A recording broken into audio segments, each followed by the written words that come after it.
Ithi indaba lana, sawubona Buthemba. Umyeni wami walala nomfazi womuntu. Waswayeka njengomuntu oshawe istroke, esezimoshela nokuzimoshela. Ngithi mina, hlukanani nabafazi babantu. Aningilaleli leyo nto ngoba iphuma kimina. Kulungileke. Umuntu le evidence enihlale niyifuna iyophuma ngawe ngelinye ilanga. Wena uyobe usuyitshela abantu ukuthi le evidence engangihlale ngiyifuna uButhemba namhlanje yimina oyidelivayo direct kubantu. Qhubekani ke angilo. Uthi umama lana ngibhalela umama. Sawubona Buthemba, umyeni wami walala nomfazi womuntu. Waswayeka njengomuntu oshawe istroke, esezimoshela nokuzimoshela. Buthemba, umyeni wami ube umuntu oquiet kakhulu, ozithulelayo. Kodwa ngamangala mangizwa kuthiwa la besebenza khona ube nomuntu ajola naye emsebenzini. Umuntu oshadile.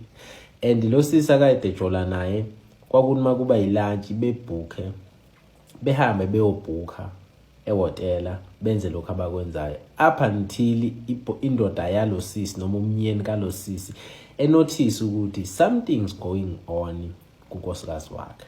Yaqala ke indoda yalungisa isibaya sayo. Kanti umyeni wami uzogaxela. Buthemba udlulile kumyeni wami emhlabeni, but usenonyaka adlula. But ngithe angidlulise le story ukuqwashisa abantu besilisa abangaziphethe kahle. Buthemba, umyeni wami ngabona isedlulile emhlabeni mangichecka ama bank notification ukuthi ubebhuka nalentombi njalo mayiholile o njalo emva kweviki noma amaviki ambalwa, kodwa wawubona ukuthi lento yenzeka imkhakha eminingi. Buthemba, umyeni wami sathi mase simqala istroke, samshaya watsheka umlomo wawungasavaleki. Kwatsheka intamo. So ngangimhambisa esibhedlela, but the more esibhedlela kwakuba worse. Tekusuka kwanqamuka ivoice bingasaphumi. Waqala ke Buthemba waluza amabreak okuvele umthole seyichamelile bese ngimthengela amapampers lamakhulu abantu abadala. Wazimoshela. Sekuyimi futhi okuleyo nkinga. Mina futhi lo obekade engazi ukuthi kuyachithwa futhi la.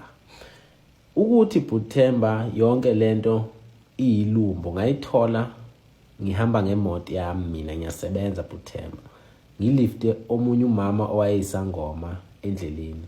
Ngangade ngisuka eThekwini ngiyangapha eShepstone. So endleleni ngihike umama owayesangoma. Ebese yangitshela ngalesi simo. Ngihamba le ndlela vele ngicinga lona usizo Buthemba, kanti ngizothola umama oyisangoma engitshele Buthemba ngene emotweni yonke lento le yenzeke ekhaya. Ebese yangitshela ukuthi mancane kakhulu amathuba ukuthi engasinda ubaba ngoba isimudle kakhulu lento futhi ngeke sakhona ukulungiseka njengoba esetsheke nomlomo. Lo mama ukhuluma into akangakaze ibone. Ngangizwa ngayo into eyenzeke ekhaya. So ngani mangizama Buthemba ngifika ngabona ukuthi sekonakele kakhulu. Ngoba wayengasakwazi Buthemba ukukhuluma, wakhona kodwa ukubhala noma izandla zasezingasasebenzi, kodwa okunye wakhona ukubhala wachaza ukuthi kwenzakalani. Okuningi Buthemba ngeke ngisakuchaza, kodwa umyeni wami washona intamo namazinyo nomlomo sekutsheke njengomuntu oshawe istroke, elinye ihlo lalingasavuleki. Into ayiyona Buthemba angifisela umuntu waze wadlula emhlabeni.